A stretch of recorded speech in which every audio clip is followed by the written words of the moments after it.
Hello all, myself Tejashree and I am studying BTech third year at IIIT Ongole. As a student ga, నాకు education ఎంత ఇష్టమో at the same time as an Indian సిటిజన్గా నాకు farming అన్నా కూడా అంతే ఇష్టం.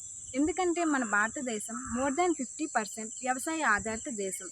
అదే డెవలప్డ్ కంట్రీస్లో చూస్తే the treated agriculture is as a job. But in our India we consider agriculture is our passion and tradition. ఇంత ఇంపార్టెన్స్ ఇస్తున్నా కూడా మన ఇండియాలో ఫార్మర్స్ యొక్క ఎకనామికల్ గ్రోత్ అనేది వాళ్ళ యొక్క లైఫ్ సైకిల్ స్టార్టింగ్ పాయింట్ నుంచి ఎండింగ్ పాయింట్ వరకు కాన్స్టెంట్గా మెయింటైన్ అవుతుంది.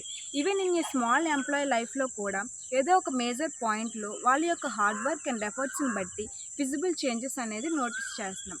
కానీ ఫార్మర్స్ యొక్క యాన్యువల్ ఇన్కమ్ అనేది వాళ్ళ యొక్క హార్డ్ వర్క్ మీద కాకుండా climatic conditions, pests and disease, marketing facilities వీటన్నింటి మీద డిపెండ్ అయ్యి అవుతుంది.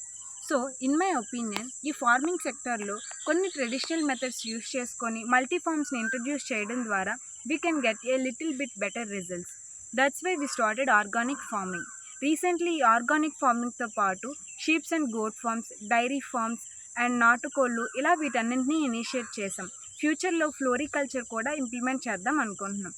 ఇలా మా యొక్క ఆర్గానిక్ అండ్ మల్టీఫార్మ్స్ యొక్క జర్నీ స్టార్టింగ్ నుంచి ప్రెజెంట్ వరకు మేము ఫేస్ చేస్తున్న ప్రాబ్లమ్స్ని, వాటిని మేము ఎలా ఓవర్కమ్ చేస్తున్నాం, ఇంకా మా యొక్క ఎక్స్పీరియన్స్ని ఇలా ప్రతిదీ యూట్యూబ్ ప్లాట్ఫామ్ ద్వారా మీతో షేర్ చేసుకోవాలనుకుంటున్నాను.